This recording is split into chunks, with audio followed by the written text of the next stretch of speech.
So recently I found out my 15-year-old son, Jacob, pulled an incredibly cruel prank on one of the girls I'll call Ashley, that's in his friend group. I know this girl, she's been to our house and even attended Jacob's birthday party a month ago. She seemed incredibly sweet if not a bit shy. So when my oldest son, Mark, he's 17, came to me and told me Jacob had asked Ashley out on a date as a prank, I was stunned. I of course asked how he could know this, hoping as any mother would that it wasn't true. But Mark showed me the family tablet we all use, but mostly my sons do, and it seems Jacob forgot to log out of his chatting app, Discord. I read the long series of messages between Jacob and his friends as they mocked Ashley all through this heartless prank. I was speechless. And that's not even getting into how he was talking, like he was some thug and not a 15-year-old living in a gated community. At first I couldn't figure out what to do or how to proceed. I'll admit that I never once imagined either of my boys would be the type of person to do something like that. But there was no way in hell I was letting this go.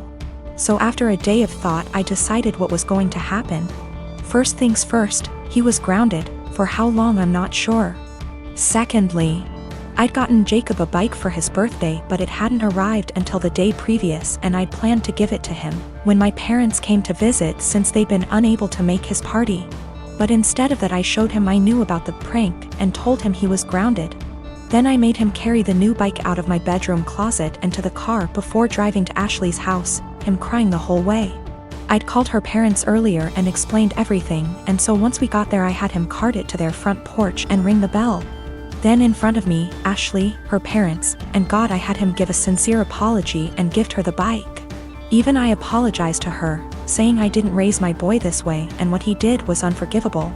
I also called the parents of the other boys who were a part of this little stunt and they all seemed rightfully horrified by their son's involvement. I felt I'd handled this all as best as I could, and my friends agreed. Though once my parents found out that I'd made Jacob give his birthday gift away they said what I did went too far. I still feel like what I did was right, but having my parents more or less dogpile on me like this actually made me wonder if how I handled it was too extreme. I am a 17-year-old female, and I live with my mom, stepdad, and stepsister and stepbrother. I lost my dad to cancer when I was 13 years old. We were very close and his death was a major loss in my life. I wasn't able to keep much of his belongings because of my stepdad's insecurities and lack of sympathy and respect for me, and my dad. It's sad to say that mom moved on relatively fast. My stepsister and I share a room together. My stepbrother has the bigger room because he's a man, and as a result me and my stepsister are always in conflict. She wants me out during the day as she uses the room as her art studio. She recently accused me of stealing her tools and convinced her dad to get a lock, so now I'm being forcefully locked out and can't get in till after a huge argument and getting mom involved. My stepsister had an argument with her brother and ruined his gaming console when he was out. He came into the room quietly in the evening, stood by the door and asked me to bring him my stepsister's acrylic paint set. I asked if he got permission, he said yes, so I gave it to him and went back to study. At dinner, my stepsister came downstairs yelling that her brother had access to her room and ruined her paint set. There was a lot of yelling and arguing. Stepdad asked how my stepbrother walked into the room when it was supposed to be locked. My stepbrother admitted I helped him out and brought the paint set to high. My stepsister went off on me, called an accomplice, then ran upstairs and took the gift I prepared for my dad for Father's Day. I picked up flowers I planted from our small garden that I take care of by myself, and prepared a nice wooden letter-shaped pot, used my dad's first initial and filled it with the flowers I picked and decorated it with ribbons. It wasn't that good, but it was like a floral letter. I planned to visit his grave and put the gift there. She damaged it to pieces. It was completely ruined. I yelled at her and kept crying. Mom and stepdad gave her harsh punishment and thought it was fixable, but I was so done I called my uncle, who came and berated my mom and stepdad. Stepdad offered to fix it and punish my stepdaughter harder, but I packed my things to go with my uncle. My mom begged me to stay, but I refused and didn't respond when she kept calling saying she did nothing to deserve to be shunned by me and my uncle, who told the family about what happened. The family told mom not to come visit on Father's Day and are angry with her because I moved out over this. One of my best friends, Carla, is getting married soon.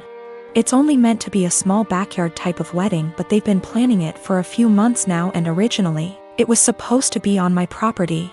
They wanted it because it's private, has lots of open space for the reception, a nice view, and the house could be used for them to get ready and stuff. Of course I said yes. She and her fiancé, Rick, were very happy. Thing is, Carla and I do have a history.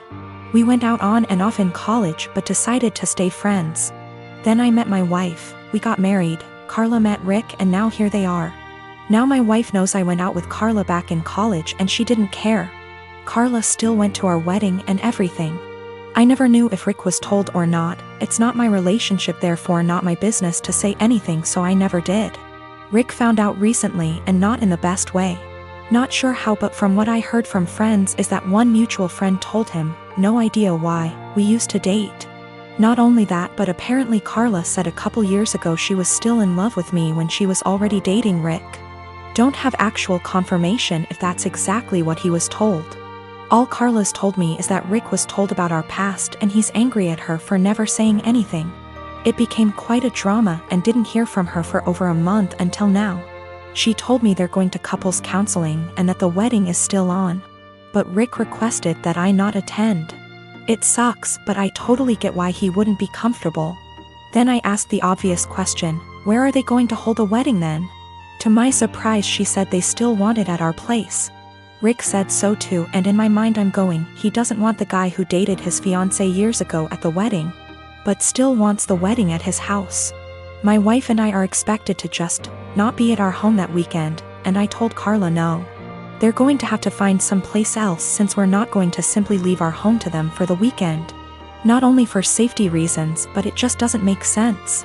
Rick doesn't want me around because he's not comfortable, but is comfortable enough to have their wedding at my house.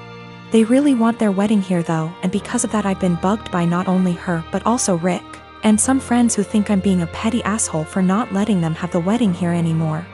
Honestly, don't think that I am. It just doesn't make sense at all to have to leave our own place for a wedding we're no longer welcome to, and leaving our home totally vulnerable. Still, being accused of sabotaging their wedding, and Rick believes it's the least I can do after everything. My ex and I divorced 3 years ago. She was cheating, but at this point I don't care about the relationship anymore. The pending lawsuit has nothing to do with her or him, but rather their actions. My ex and I have a son 13M that we split time with 50//50. He's a great kid that interests have changed a lot tbh, as I imagine more kids/teenagers tend to do through the years. One thing my son was heavily into at some point was Legos. He used to play with them all the time, and personally I think they're a great toy for different reasons. I used to love playing them with him, and to this day I still collect boxes that I leave unopened as a collection. Well, when my ex and I divorced, she got with someone who loved Legos more, I guess. From what I know, he loves making creations and building the sets in. I don't care. Seems cool. He does one thing I think is very weird. He uses crazy glue so the sets can't break or pieces can't be lost. It seems so weird to me. The issue is, I was out of town for all of 3 days last week for medical reasons, and my son wanted to get his PS4 so he could play it at his mom's. This isn't out of the ordinary at all, and he has a key, so he let me know he would be stopping over for it. I told him to have fun when I saw him on the entry camera. My wife's husband was with him, which was a no-no. I told him via speaker to not go in and to wait on the porch. He flinched but walked in anyway. I sent my ex a text telling her to call him and tell him he's 1 minute away from a cop call. He left my home with a bag in hand, which I didn't think much of because my son had his games too. Well, my son texted me later that evening and said he didn't know it at the time, but he's pretty sure SD took some of my sets. These are all old sets and 2 are worth big money. When I got home I confirmed the missing sets and called my ex. She had no idea, but he admired he took them, but it was so son could have the sets to complete his collection. My son doesn't even like Legos anymore and told his mom he wouldn't steal from me. My wife asked how much it would cost to replace them, and unfortunately it's more than their savings. Actually, it would take their house down payment plus more. I told them if they didn't pay in 2 weeks I was suing and pressing charges. The price in the sets makes it a felony. My ex and her husband are saving for a house which would give my son more space when he's there. But those sets were going to help pay for his education someday or a home of his own. I filed the police report and have talked to a lawyer, and we're moving forward with the suit. Everyone is calling me a joke because they are just toys, but I don't get it. They are worth real money. I'm not rich, guys. I needed those to help with my son's future, but again, taking this money does deny my son things at his mom's house.